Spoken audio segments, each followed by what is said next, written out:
اور تیسرا کام یہ ہے کہ ہم رب کی حضور خوب عاجزی و انکساری کے ساتھ روئے گڑگڑائے اللہ سے مانگیں، اللہ سے مانگیں۔ وہ وہی وہ ذات ہے جس سے جتنا زیادہ مانگیں گے وہ اتنا زیادہ خوش ہو۔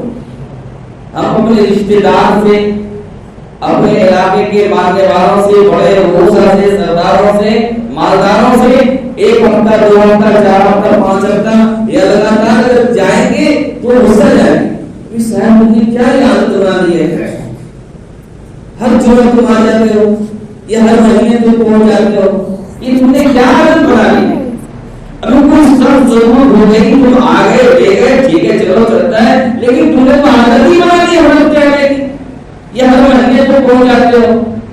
لیکن رب کی بارگاہ وہ بارگاہ ہے جہاں پر جتنی مرتبہ مانگیں گے اور جتنا مانگیں گے رب خوش ہوتا ہے، رب خوش ہوتا ہے کہ بندہ ہم سے مانگ رہا، اس کے علاوہ ہے ہی وہ مانگ رہا۔ اس لیے بندہ کا کام یہ ہے ادعونی استجب لکم، رب کہتا ہے کہ بندے تم سے مانگ میں دوں گا۔ اور اس مہینے میں بالخصوص کیونکہ شہر رمضان الذی انزل فیہ القرآن، اس مہینے کو قرآن سے نسبت ہے اور جس سورہ کی آیت ہے اسی سورہ میں یہ آیت ذکر کی گئی ہے کہ بندے مجھ سے مانگو میں تم کو دوں گا۔ اور ایک دوسری جگہ ارشاد باری ہے کہ بندہ جب رب سے نہیں مانگتا ہے تو رب تعالیٰ ناراض ہوتا ہے کہ پوری کائنات کا چلانے والا، بنانے والا، پوری انسانیت کو روزی پہنچانے والا میں ہوں، تو بندہ مجھ سے مانگتا کیوں نہیں؟ اللہ کسی کو صحت نہ دینا چاہے تو کون دے سکتا ہے؟ اللہ کسی کو روزی نہ دینا چاہے تو کون پہنچا سکتا ہے؟ اور اللہ کسی کو بلندی میں پہنچانا نہ چاہے تو کون پہنچا سکتا ہے؟ کون نہیں پہنچا سکتا ہے؟ قل اللہم مالک الملک تؤتی الملک من تشاء وتنزع الملک ممن تشاء وتعز من تشاء وتذل من تشاء بيدک الخیر انک علی کل شیء قدیر۔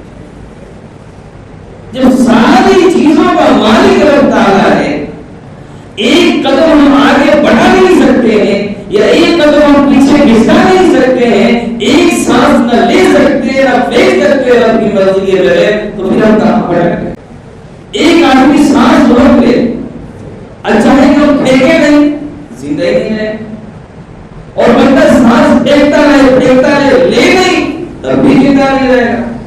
تو معلوم یہ ہوتا ہے ان اللہ علی کل شیء قدیر، وہ رب تعالیٰ کی ذات ہے کہ جو انسانیت کو روزی پہنچاتا ہے، حیات کے دھاگے میں باندھ کر رکھ رکھتا ہے اور ظلم خان کے لطف اندوز چیزوں سے اسے نوازتا رہتا ہے۔ بندہ کا کام کیا ہے؟ بندہ کا کام یہ ہے کہ رب سے کہے کہ مولا تیرا شکر ہے، لئن شکرتم لأزیدنکم ولئن کفرتم ان عذابی شدید۔ مولا یہ ساری کی ساری چیزیں آپ کی دی ہوئی ہیں، آپ نہیں دیتے کوئی دے نہیں سکتا، آپ دینا چاہیں کوئی چھین نہیں سکتا ہے۔ پتھروں کے تہ پتھر جانے میں اس کے خوب اندر جا کر کے جو کیڑے مکوڑے ہوتے ہیں ان تک روزی کو پہنچ جاتا ہے، کس اسباب سے پہنچ جاتا ہے ہم نہیں جانتے۔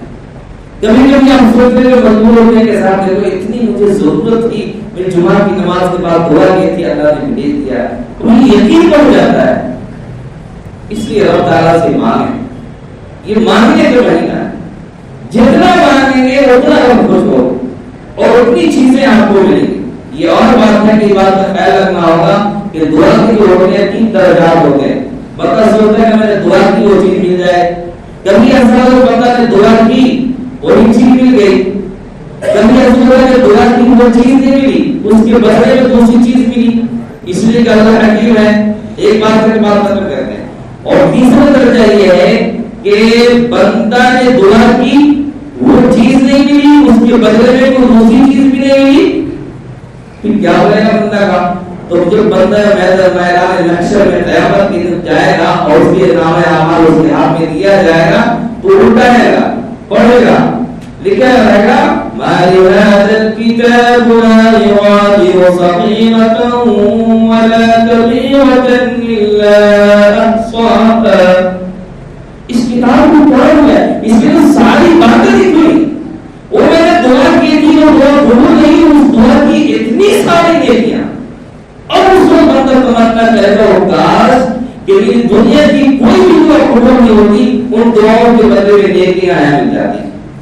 تو مومن بندہ جو دعا کرتا ہے تو اس کی دعا کبھی لائے گا نہیں جاتے، دعا کرتا وہی مل جاتا ہے، یا اس کے بدلے میں کوئی چیز ملتی ہے، یا پھر قیامت کے دن نیکی بد کو اس کے نام اعمال ملتا ہے. تو تین کام بطور خاص ہمیں کرنے تھے. اور چوتھا کام ہے تلاوت قرآن. رمضان کا مہینہ ہے، خوب جل کر کے تلاوت ہے. اللہ تعالیٰ ہمیں بھی آپ کو بھی